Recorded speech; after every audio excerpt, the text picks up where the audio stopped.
سعید آباد کے علاقے اجالے شاہ رحمۃ اللہ علیہ کے احاطے میں مولانا عبدالقوی کی رہائی کے لیے دعائے اجتماع کا اہتمام کیا گیا، جس میں علماء کرام نے اس میں شرکت کی۔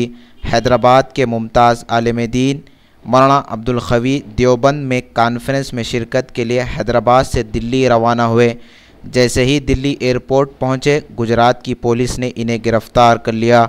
مولانا کی رہائی کے لیے احاطے اجالے شاہ رحمۃ اللہ علیہ میں دعائیہ اجتماع کا اہتمام کیا گیا، جس میں علماء کرام کے علاوہ دوسرے لوگوں اور کل ہند مجلس اتحاد المسلمین کے رکن اسمبلی حلقہ ملک پیٹ احمد بلالہ بھی موجود تھے۔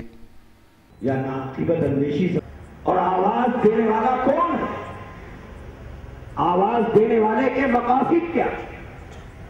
اس آواز دینے والے کی پوشیدہ ہے۔ اس سے ہم عاری اور خالی۔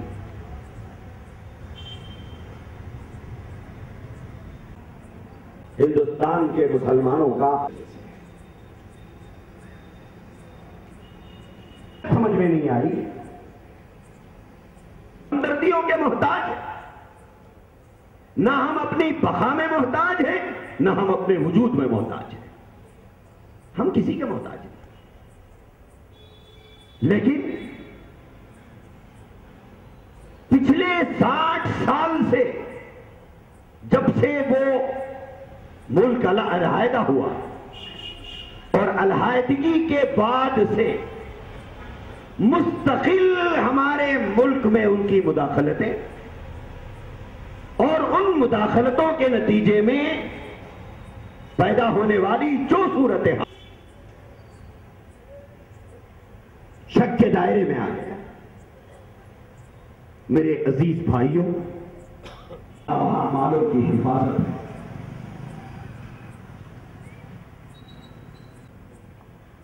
ترکاری لے کر گھر واپس آئے گا یا نہ آئے گا، کاروبار سے واپس گھر آئے گا یا نہ آئے گا،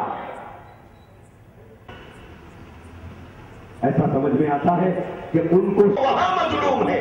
جتنے علماء وہاں شہید کیے گئے، ہندوستان میں شاید کوئی عالم شہید نہیں والے چند شدت پسندوں کا مثال۔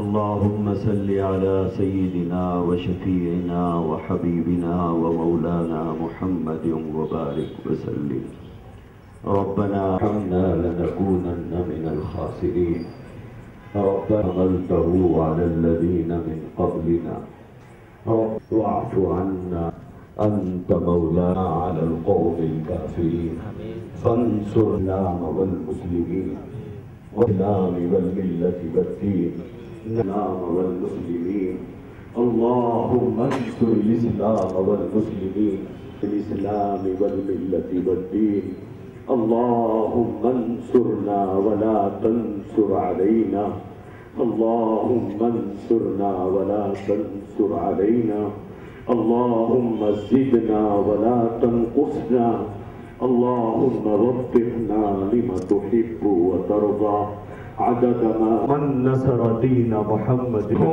وخذل من معاف فرمائیے۔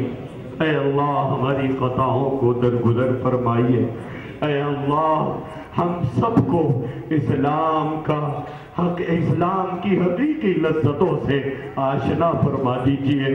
اے اللہ آپ کی سچی محبت ہمارے قلب و جگر میں پیدا فرما دیجئے۔ اے اللہ اسلام کی غلامی میں زندہ رکھیے۔ اے اللہ ہم سب کو دین پر چلنا آسان فرما دیجئے۔ اے اللہ ہم سب کو دین پر چلنا آسان فرما دیجئے۔ اے اللہ ہم سب کو دین پر چلنا آسان فرما دیجئے۔ اے اللہ ہم سب کو اب ہمارے نبی کے بتائے ہوئے راستے پر چلنا آسان